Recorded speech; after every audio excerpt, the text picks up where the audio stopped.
Okay, well, this is a funny one. How do you ensure you get couple time with 7 children?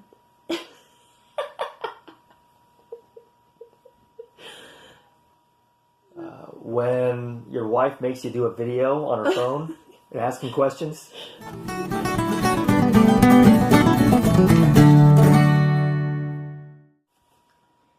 Hey friends, it's Jessica from Three Rivers Homestead, and today I've got a special guest here with me. This is Adam, my husband. I had posed some questions on Instagram, and people had requested a video letting Adam kind of talk a little bit more about himself, and so I gave the opportunity for people to give me questions, and today we're going to kind of go through and have Adam answer those. But a little background information on who we are if you don't follow us on Instagram. My name's Jessica. This is Adam. And we've been married for 14 years. We have 7 children, ages 13 all the way down to 4 months old. And we have a little homestead here. And we share our lives basically on Instagram and now here on YouTube. And so today we're going to have a chance to kind of talk a little bit about who we are and let you get to know Adam a little better. So anything you want to add? Let's get rolling. Okay. What is your job? I work at a university. I manage a fitness complex that has indoor turf fields, and I also help direct an event center which holds weddings and other events. Mm-hmm. Before that, you were... Before that, I managed a physical therapy clinic. I was a physical therapist assistant. Do you plan to be a full-time homesteader one day? I have no plans. Wherever the Lord takes us. It'd be great to be home full-time, but I have too much other things on my plate to put that much desire or that much energy into. Mm-hmm. Yeah. I think we both would love that to have you home, but it's just not practical for us right now, living in America with health insurance and everything like that, but I don't think we're opposed to you being home one day. It just No, the Lord would not have opposed to to it. The Lord would have to work a little bit to make that happen Mm-hmm. for us. So we're open to whatever. But does that come with challenges, kind of working away from the homestead? Do you feel like not being here during the day makes it harder? Not with all the projects we have. We don't have that many projects going on compared to what we think we can handle, especially if I was home. I just have to make sure that the things that I'm in charge of when I get home, they get done, and I double check with if the kids are doing it or if the electric fence is working. I just have to spend more time double checking those things. That's really about it. It's not you and the kids do most of the work. We do. And then when I come home, I just double check some of the work that I'm responsible for. Yeah, I think it kind of impeded our ability to do a lot of projects quickly when we first moved on to our homestead. We'd been here for about 5 years, and when we got here, I wanted to go and start doing tons of things, but Adam, knowing that he would be working away from the homestead outside of the home, made it a little more difficult to do those things, and he's much more of a realist. He kind of knew what I was able to handle, and so he kind of put the brakes on a few ideas that I had in projects, and so we've had to slowly, every year we kind of add some new projects, and you just have to make sure that the kids and I can do what we need to do while you're gone, because otherwise, you have such limited time when you get home from work, you can't really do a whole lot. Right. I'd rather spend time with you and the kids. Mm-hmm. Yeah. And I think there was a period of time during the beginning of the pandemic where Adam was home from work, and he really had a little more time to invest in the homestead, and we got so many projects accomplished that we'd been putting off for years simply because you didn't have the time to do them, and it kind of gave us a glimpse into what life would be like if he were home, and I really think we would do a lot more around here, but we would, yeah. But right now it's keep me busy. Oh yeah. But right now we do what we can handle in the limited time that we have, and Well, we don't want to do too much. We need family time. That's what's important. Mm-hmm. The other stuff is not near as important as family. Yeah. You know, working with the kids to do the wood, doing the chores with the kids. That's the important part. And we only have a limited time with them. Mm-hmm. Can't just have them doing the chores all the time by themselves. Yeah. Yep. So I think we found a good balance. I mean, there are some things that we would probably like to do in the future, but we'll continue to just add them slowly. We try to add 1 or 2 new projects. I think this past year we added the bees, and we got a beef cow, and we built a lean-to and got another fence put up, and got another chicken run coop and fenced in, and we did little things. Yeah, and then maybe next year we'll add something else, and maybe just kind of take it a year at a time, see what we can handle. As the kids get older, it gets a little easier because they're more capable, and there's more of them to divide the work amongst. So, what's one animal on the homestead that you would never add? When we went over these questions earlier, I said giraffe because really I'm open to anything that we can take care of properly. Like pigs? I'm open to anything once I feel like we can take care of them. I've been begging him to raise our own pigs for a couple years, but yeah, I tend to be more idealistic and kind of dream big and want to do it all now, and he's more of the realist in the relationship that has to calm me down and make me realize what we actually can handle. And I'm glad that he does that, because I'd be much more likely to fail at my projects, I think, if he didn't kind of center me and bring me back down to earth. But yeah. Yes, when the boys get older, and if they want to do something like that, then that would change things. But every week we tell the boys, hey, you need to clean the water bucket out. You need to clean the trough out. You need to clean this, because they're not doing it all the time. So why add more? Why add more until everything's done exactly? I mean, we don't have to follow them around once a week to make sure things are done properly. Right. But you've wanted alpacas, you've mentioned before. What else have you mentioned that you wanted? He always wants the random strange animals, like the impractical ones that are just kind of fun to have. And I tend to want food, because that's kind of my... Like Boz Shepherds?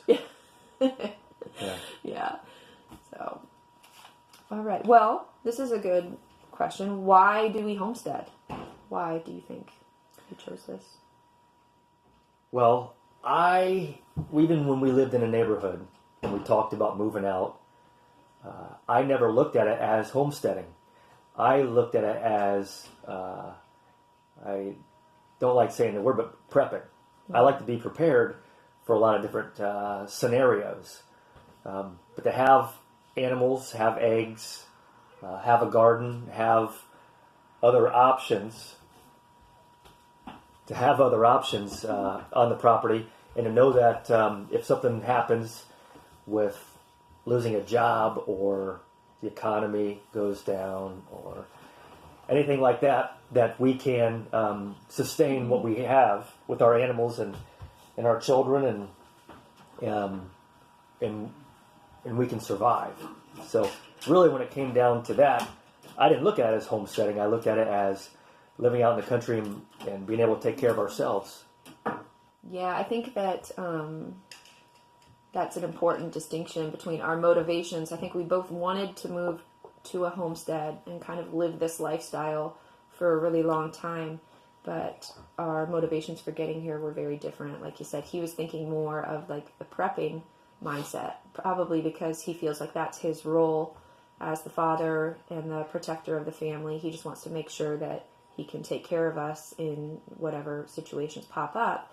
And me being the mother who's in charge of, getting the meals on the plates and things like that, and dealing with the challenges with the food allergies and everything that we were dealing with, for me, the idea of homesteading was being able to grow a bunch of food and to do it as cheaply as possible and to have the healthiest food for my family. And so coming here, kind of our ideas and our projects that we had put first and foremost that we wanted to get started with first were very different. Yeah, you wanted everything right up front. And I like to have straight fences. Things have to be in order, or to me, it's there's some chaos to it. And I didn't want to have that with our family, because we have a wonderful family. I have a great wife, and my kids are awesome, and what we can take care of right now is not overwhelming. And I didn't want to get to where we are overwhelmed with what we have to do and not enjoy life. Yeah. So that's really... Yeah. I think for you, him coming from more of like a prepper mindset versus a homesteader mindset, it was important to him that we have the capability to grow all of the food and all of the infrastructure in place to do the projects if we ever needed to, but not necessarily, he didn't have the desire to actually do the projects right now because it could take away from the family, whereas I had the desire to do it right now. And so we had to kind of meet in the middle and find common ground where I could do a little bit of the projects that I had been desiring to do, but in a way that didn't take away from the family. And we've reached a good place. Okay, so I had lots of questions about marriage. So let's get into that. All right. I had a question. How do you get a husband to get on board with his wife becoming a stay-at-home mom? I don't know. At first, when Jess was working, I struggled with the idea that she was going to stay home because we both had income coming in. The home that we lived in was a very nice neighborhood home. So we had to figure out financially how we could do it. We sold our home and moved to a condo for a little while until we could find and save money, till we could find a place that we could afford. Well, we cut down our mortgage 2/3. So we spend now 1/3 on our mortgage of what we were paying for in the neighborhood. And that was huge. And so that's really what I have to say. If you can financially figure it out, then it shouldn't be an issue.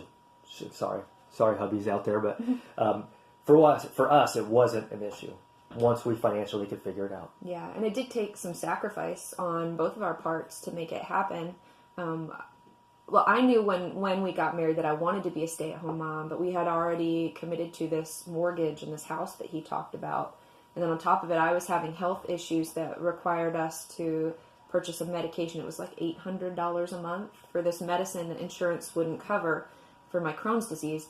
And it was a lot. So just for the house and then the medication, I literally had to work for us to make ends meet. And so it took me getting my health under control to where I didn't need to take that medicine. And then, like he said, we had to move from the home. We had to cut all extra spending. I mean, it was a huge sacrifice. So I guess the only way to get that, from a wife's perspective, to get your husband on board with you being a stay-at-home mom is show him that you are capable of making those sacrifices, because he's not going to be willing to lose half the income and feel safe doing that if he still knows that you're going to be out spending money like crazy. But if you can prove that you can be frugal and make wise money decisions, I think he'd be more likely to go with it. I don't know. Maybe. I think it's one of those things too you kind of have to talk about before you get married. Because that's if you get married under the assumption that you're both going to be working, and then all of a sudden pull a switch after you have children, it's going to be harder to get your husband on board because that wasn't what he signed up for. you know? Yeah. Well, and that's marriage for you. Yeah.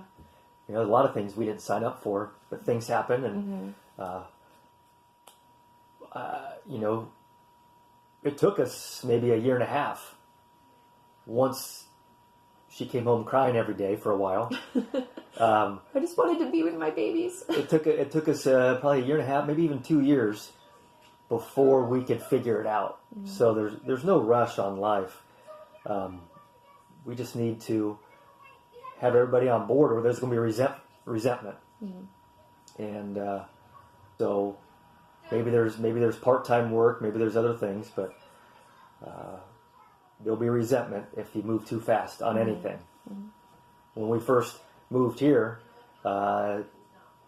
Jess started a few extra projects, and I got a little resentful because all of a sudden she wanted me to help with those projects to get those done when I wanted to do my own projects. And I was a little bit resentful at first until we could figure out that happy medium to where we can work together or do our own projects and not have to rely on someone else to do the stuff when they're busy with something else. Yeah. Kind of as a sidebar. I kind of went off on that. It's funny because, I mean, that's what marriage is. Like, we moved here and he told me to not get chickens. Like, we're not going to get chickens. And then this opportunity came up where someone was unloading some chickens for a really good price and they were already laying. And I'm like, oh, wonderful. That saves me having to raise chicks. And I didn't know what I was doing yet. And so I just wanted the full grown laying hens. And so I wanted to jump on the opportunity. I didn't even have the coop ready.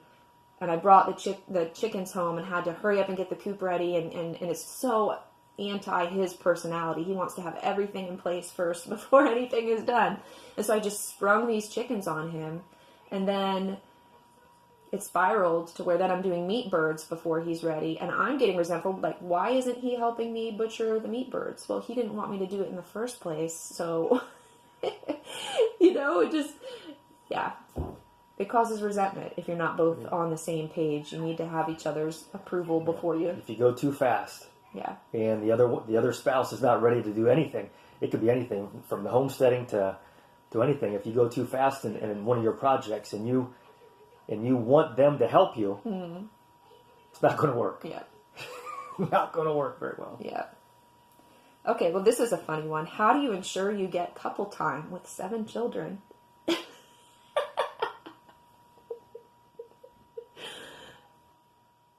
When your wife makes you do a video on her phone and asking questions. In the summertime, we grill. And she sits there and we talk and I grill and kids are out playing. The summertime, it's easy. We didn't go on a date for like 8 years. 8 years, and that's not joking or exaggeration. We did not have alone time without children with us for 8 years. And then we had an opportunity for, I think it was my mother and father came over to watch the kids. So I said, well, we're going to go on a date. And so it was a holiday, Memorial Day or something like that. And I called the skating rink and they were closed, but I rented it out for 2 hours because the guy was in there cleaning anyway. So we went out there and went skating and then we went out to eat. It was a bunch of fun. I loved it. Goodness, we felt like kids again. We felt like we were actually dating. We'd forgotten about the kids we had at home, and we're just acting like kids ourselves. It was so wonderful, and I think we both looked at each other and saw the joy in each other's eyes, and we were like, we have to prioritize this. This is what we've been missing. All day we just work, and you can't sustain a relationship that way. You've got to have those. Those times. Yeah. So then a couple months later, we did something else. Went bowling, and a couple months later, we just went out for dinner, and then coronavirus happened. I mean, we haven't done anything. This was a new thing. It was just 2019 where we decided to start prioritizing it, and we were consistently going on these dates, and then the pandemic happened, and we lost all babysitters. Because our parents are like our only reliable babysitters. It's hard to ask someone to watch 7 children. It's a lot. And so, we haven't been on a date. My garage out there is kind of like a rec center. And so we go out there and we can throw some darts or play a game of pool or just sit and talk for a little bit. And it's necessary. It's necessary. So. Yeah, it's tough with 7 kids though because we do half-hour dates. Yeah, it has to be simple. It's just 30 minutes of talking on a Sunday morning with our tea and coffee and just kind of connecting for a little bit, and then that's enough to keep us fueled for a while, and then we know we have to connect again. But if you can't do the big extravagant dates, you just have to kind of find the time. Yeah, that's a tough one. We struggle with that too. I don't know anybody with this many kids that doesn't, Yeah. struggle with that. What do you think about your wife's modesty convictions? I think her convictions are great because they come from a place, they come from the Lord. When I met her, I'm not going to say she wasn't modest, but she didn't dress modestly. I do enjoy her dressing in different ways. Yeah. But it doesn't bother me because I know where it comes from and I know her heart and where it's coming from. So it really doesn't bother me. You know, if we're having our own date and she can stay home and we're dating at home, I might have a preference. And it might not be as modest. Well, maybe we shouldn't go there. Sorry. No, I think I've gotten questions a lot from other ladies who have mentioned that they have these convictions that they felt they needed to change their appearance for whatever reason, and their husband isn't on board with that, and so they're stuck at this place where they want to change something about themselves, but they also need to please their husbands, and they're just stuck. But I feel so blessed that when I came to you with this conviction, like the Lord has really been telling me that I need to look at the way I dress and how much time I invest in my appearance and things. What do you think about this? And you never once said, no, I prefer you look this way. You said to me, and I remember it so vividly, you're like, if the Holy Spirit is telling you to do something, then you have to do it, whether or not I agree with you or not. And so, I mean, what a blessing, because he recognizes that, you know, I am my own person in the Lord's eyes, and if I'm not obeying the Holy Spirit, then yeah, like he would be he would be a stumbling block in my faith journey, and that's not fair. No. Okay, so someone asked, what is the most important thing to be praying for your husband? What do you appreciate that I pray about for you? Pretty much that I make good decisions. That's the big one. Mm-hmm. You know, I can't think of anything more important than that. Maybe what's in the Lord's Prayer, you know, don't let me be deceived. But I think that's part of the Lord guiding my decisions. Yep, discernment, wisdom. Yeah. Mm-hmm. So now these are more parenting questions, which we are by no means experts.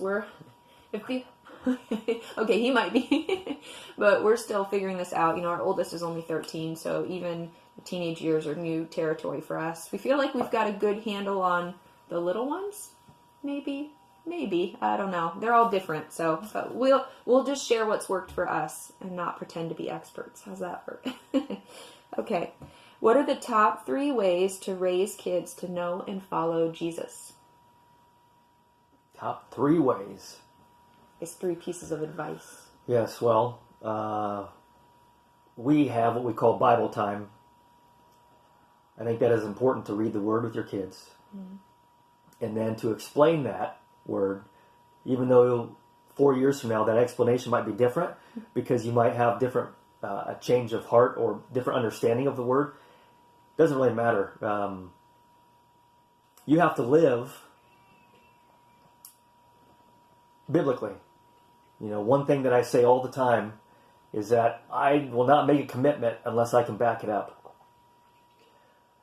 If I say, I'll see you at 2, I'm not a minute late. Well, I have been. But then I feel like I'm a liar. If I tell the kids, yes, I'll go out and throw the football with you, and then I got busy, I'm a liar. I mean, he won't even speed at all intentionally or whatever, because he feels like when you go to get your driver's license and you sign that you're going to follow the law, like that would make him a liar if he sped. So, yeah. Yeah, doesn't mean I don't, but then I feel like I'm doing something wrong because that's my name. That's my character, but also I'm a follower of Jesus. And if I do things wrong and people see me doing things wrong, and they say, well, hey, this guy's a Christian. and he does these bad things, it must be okay. I don't want that. And that's one of the three. The third one would be love everybody. Well, not everybody. Try to, but show love to your wife. Show love to the kids. Discipline them with love. So let me summarize. Your first one was to get in the Word with your children. Mm-hmm. Second one is to actually live out the Word yourself. Uh-huh. And then the third one was to show love. So I think those are great. I feel like you do those things. Okay. Did you always want a large family? No. I always thought I'd have about 2 or 3 kids, because that's how I grew up. And then we just kept having them, and I couldn't imagine not having them. And, there was between 4 and 5, I think it was, lost one.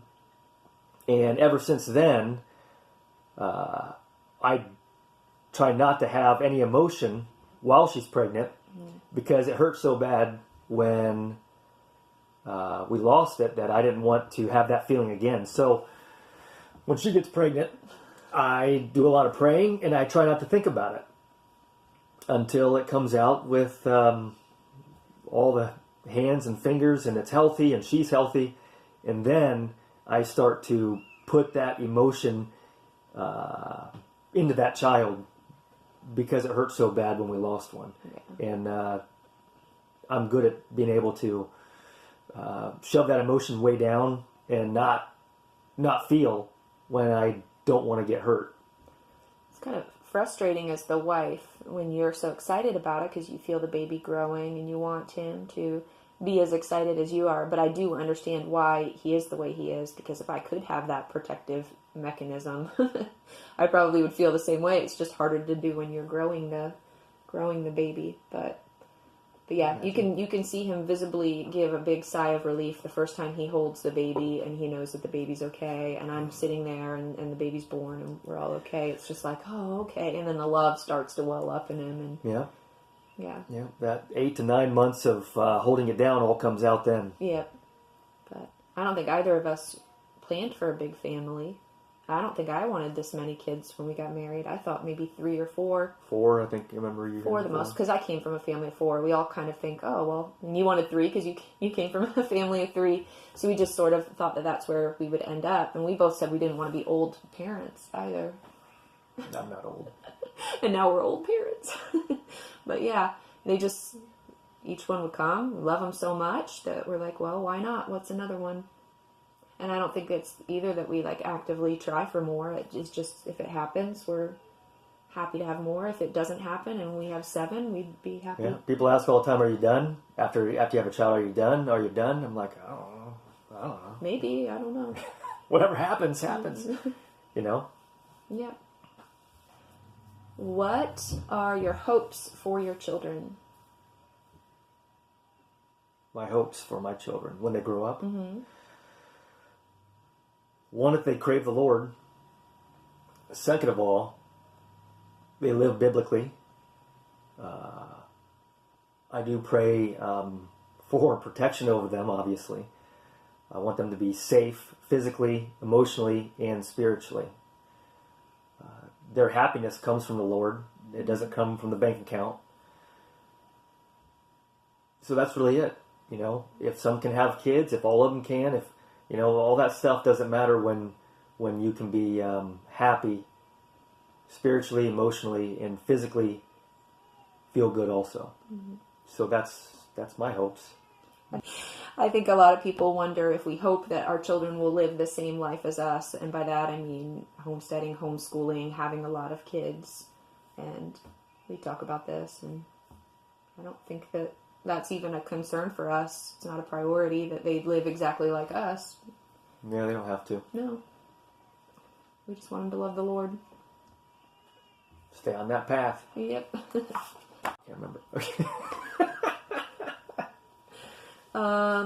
What is your favorite Bible verse? Well, back when I was a kid, we actually had, in public school, we had a nun come in, and we had Bible class. I was in third grade, I think, and we would memorize Bible verses. And one that always stuck with me was Ephesians 4:32. And to this day, I can still sing a little song from it from third grade. So that's my favorite. Yeah. So someone who probably knows us very well on Instagram and has paid a lot of attention based on our animals' names and things wants to know who your favorite doctor from Doctor Who is. That is easy. When I was a kid, on Friday nights, my dad would make popcorn and apples. We had a little TV about this big sitting on the other side of the room, and we would watch PBS at 9 o'clock, and old Doctor Who's would come on. Mm-hmm. So anytime I watch it, it just brings me back to a kid. Nostalgia. My male dog is called the Doctor. His name is Tom Baker. One of Tom Baker's companions was Leela. Mm-hmm. So that's our other dog. So I have all of their DVDs. I'm kind of a nerd when it comes to the four that I'll show you. Yeah, I don't watch Doctor Who. It's not my cup of tea. I'm not big into science fiction and really low budget 1960s and 70s British sci-fi. But yeah. So, his favorite doctor. Do you see what I married?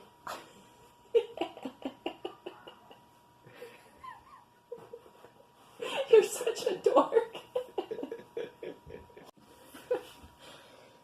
So, we got so many wonderful questions, and I really want to thank everybody on Instagram who submitted questions for Adam. I hope that this was a chance to kind of get to know him a little better and to see us interact. And we didn't get to all of the questions today. Maybe if you enjoyed this video, we'll try to do some more in the future. But for now, that's all we have. And I hope you enjoyed this little peek into my better half here. And we hope your day is blessed. And we look forward to talking to you again in the future. Have a great day.